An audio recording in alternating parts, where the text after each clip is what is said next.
Health with Jackson County Health Department, Don Haydock. Hi, Don. How are you? I'm good. How are you? Not bad. I'm getting hungry after your commercial. Yeah. I'll tell you that.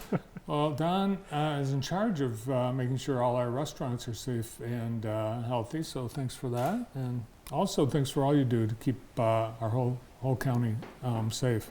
And Don, it turns out, is very busy this spring. He's getting ready for a graduation, a high school graduation, and a college graduation in his family. Wow. Yeah, pretty proud. Proud of both of my daughters. That's awesome. Congratulations to both young ladies. Well, nicer weather, that's something we're all looking forward to, but there are some downsides. Yes, I want to talk about arboviruses. Yes, we do. We are the ones that inspect the restaurants and the wells and the septic systems, but we also do surveillance for mosquitoes and ticks. And mosquitoes haven't come out quite yet. We're still getting some cold temperatures that kind of suppresses their populations and their eagerness to start multiplying. But the ticks are out. In fact, I actually took a tick off of me about 2 weeks ago. Oh my gosh. So they are out and about, and there are ways to minimize your risk, but we do have to be aware of them. Well, let's first, I guess, define what a tick is, and if there's more than one we have to worry about, and what they look like, and what they're, how they'll show up in your life. Well, you're going to find them out in the woods, out in the brushy areas, up against hedges and stuff like that. But ticks are parasites, and they're anywhere from very, very small to about 1/4 to 3/8 of an inch. Oh, wow. If they happen to be engorged with blood after biting you and sucking out your blood. Hence, they're a parasite. But they can also transmit disease. Generally, they're brown in color. When they're really small in the nymph stage, very, very hard to see. But then as they become all adults, a little bit more. Now, are animals like deer, are they their preferred host? Well, deer, yes. Okay. Deer is part of the life cycle of the disease. So the ticks will, come across a deer, they'll latch on, get that blood meal, and then they come off of the deer. It may be that they get the disease, Lyme disease, from the deer, and then they find another host, which might be a human, one of us trudging along a trail or hanging out in the woods or doing yard work up against a field or what have you. So Lyme disease is what I think is the most common disease that you could get from tick bites. Are there other? There are others. They're much less common. However, there are a couple diseases on the horizon that are slowly migrating toward Michigan, Minnesota, Wisconsin, up in that area. They haven't actually crossed the border into the UP, but they're kind of knocking on the door. There are also some other diseases, but they're they're rare. And for instance, a lot of them have Latin names. I'm not great with the foreign languages. We won't go into my past college history on that one, but Lyme disease is the one that we're really concerned about, and in actuality, the disease has become a little bit more common. The number of cases in Michigan have doubled in the past 5 years or so. No kidding. Basically from about 225 up to about 450, 500 at this point on a yearly basis.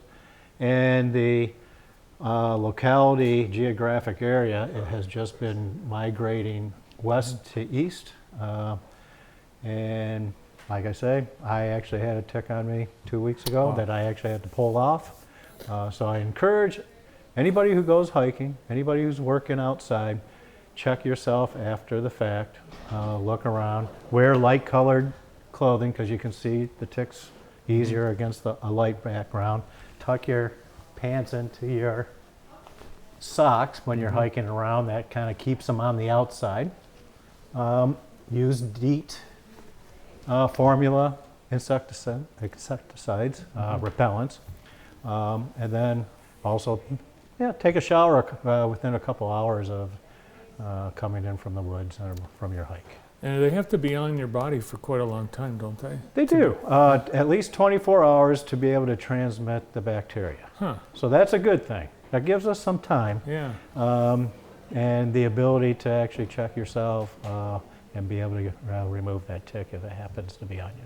And once you do have, once it happens, once you have been infected, I know of people, they didn't know they had Lyme disease for like months. They knew something was wrong. It's kind of a tough disease to figure out. Well, it is because some of the common symptoms are fever, muscle aches, tiredness, headaches. Those are kind of common symptoms.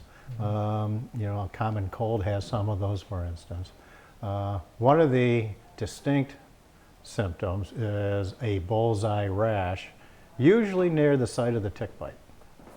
But it doesn't always show up. We're only talking 50 to 75% of the time does that bullseye rash show up. It'll be kind of like a reddish ring.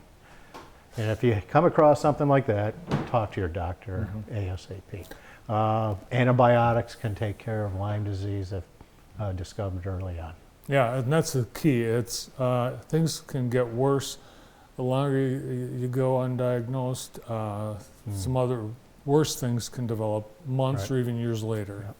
And let's not forget about our furry friends, because there actually is a vaccine for dogs as well. Oh, really? Yeah. But not for humans. Not as of yet, because the benefit, because of the number of cases, and we're not out in the woods, there hasn't been one, marketable for the pharmaceutical company. Are there certain parts of Michigan more apt to have the disease-carrying tick? Well, all along, let's see if I can make sure I get my hand right. Probably all along the Lake Michigan shoreline, up into the UP, western UP, very heavily infested. And all that has gone from west to east. So yes, in Jackson County, we do have the black-legged thing, and it's moving toward the Detroit area. We have a very healthy, dense deer population. They move, ticks, move with them, and that's basically the migration pattern, how it's worked. Wow. So yeah, we have I think we're in the top 3 in the state with car deer accidents. So, extrapolate that. That's Yeah. It is something we're going to have to live with, manage, and again, take some personal precautions. You can minimize your risk. Some very easily things, as I said. Check yourself afterwards, and use DEET. And that works. That works on all, like mosquitoes. Everything. And mosquitoes are just around the corner. We have our own problems with mosquitoes, and we also do surveillance for mosquitoes too. And I've been doing that for about 5-6 years and whatnot. So we appreciate your expertise and all the work you do in your department in keeping us healthy and safe. No, I appreciate the opportunity. Thanks for coming in, and congratulations to the Haydock girls on their upcoming graduations. Thank you, Bart. Definitely appreciate it. You bet. Director of Environmental Health of the Jackson County Health Department, Don Haydock.